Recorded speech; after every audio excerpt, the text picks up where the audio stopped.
এদিকে যুক্তরাজ্যে বসবাসরত প্রবাসী কল্যাণ ও বৈদেশিক কর্মসংস্থান প্রতিমন্ত্রী আলহাজ শফিকুর রহমান চৌধুরী এমপির সাথে যুক্তরাজ্যে বসবাসরত বিশ্বনাথ ও ওসমানীনগর এবং রাজনৈতিক ও কমিউনিটি নেতৃবৃন্দের সাথে এক মতবিনিময় সভা করেন। বিস্তারিত জানাচ্ছেন আমাদের সহকর্মী ফখরুল হোসাইন।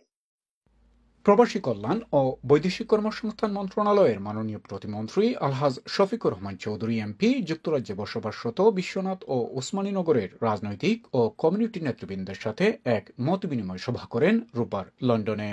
উক্ত সভায় সভাপতিত্ব করেন বিশ্বনাথ প্রবাসী এডুকেশন ট্রাস্টের সাবেক চেয়ারপারসন যুক্তরাজ্য আওয়ামী লীগের সহসভাপতি শাহ আজিজুর রহমান, যুক্তরাজ্য আওয়ামী লীগের দফতর সম্পাদক শাহ শামীম আহমদ ও জনসংযোগ বিষয়ক সম্পাদক রবিন পালের যৌথ পরিচালনায় অনুষ্ঠানে বক্তব্য রাখেন যুক্তরাজ্য আওয়ামী লীগের সভাপতি সুলতান মাহমুদ শরীফ, সিনিয়র সহসভাপতি আলহাজ জালাল উদ্দিন, সাধারণ সম্পাদক সৈয়দ সাজিদুর রহমান ফারুক, এনআরবি ব্যাংকের সাবেক চেয়ারম্যান ইকবাল আহমেদ অবিই, যুক্তরাজ্য আওয়ামী লীগ নেতা হরমুজ আলী, নইমুদ্দিন রিয়াজ, মারুফ আহমেদ চৌধুরী, আনহার মিয়া, শেখ তাহিরুল্লাহ, আজাদ বক চৌধুরী, মতসির খান, আব্দুল আহাদ চৌধুরী, আনসারুল হক, আসম মেসবা ও শারব আলী সহ আরও অনেকেই।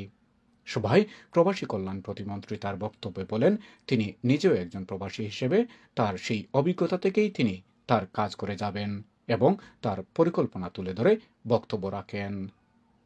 প্রবাসীদের বিভিন্ন সমস্যা নিয়ে আমরা পর্যালোচনা করতেছি, কিভাবে সমাধান করা যায়, কিভাবে বিদেশে দক্ষ শ্রমিক প্রেরণ করা যায় এবং দক্ষ শ্রমিক প্রেরণের মাধ্যমে রেমিটেন্স বাংলাদেশে আসবে, বাংলাদেশে যাতে বেশি করে রেমিটেন্স আসে সেদিকে লক্ষ্য রেখেই কাজ করে যাচ্ছি।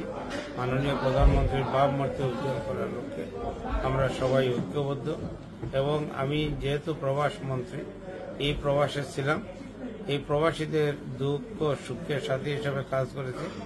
প্রবাসীদের সমস্যা সমাধানের লক্ষ্যে আমরা কাজ করে যাব এবং বিশেষ করে বিশ্বনাথ, ওসমানীনগর, বালাগঞ্জ এর মানুষের এবং সিলেটের উন্নয়নের লক্ষ্যে আমি কাজ করে যাব, সেদিকে লক্ষ্য রেখেই কাজ করে যাচ্ছি। সভায় বক্তারা তাদের বক্তব্যে বলেন, যুক্তরাজ্যে দীর্ঘদিন ধরে রাজনীতির পাশাপাশি কমিউনিটির জন্য কাজ করা একজন যোগ্য ও অভিজ্ঞতা সম্পন্ন এমপিকে এমন একটি মন্ত্রণালয়ের দায়িত্ব দেয় প্রধানমন্ত্রীকে ধন্যবাদ জানান এবং প্রবাসীদের বিভিন্ন সমস্যা তুলে ধরে তারা বক্তব্য রাখেন। Fakhrul Hossain, NTV, Europe.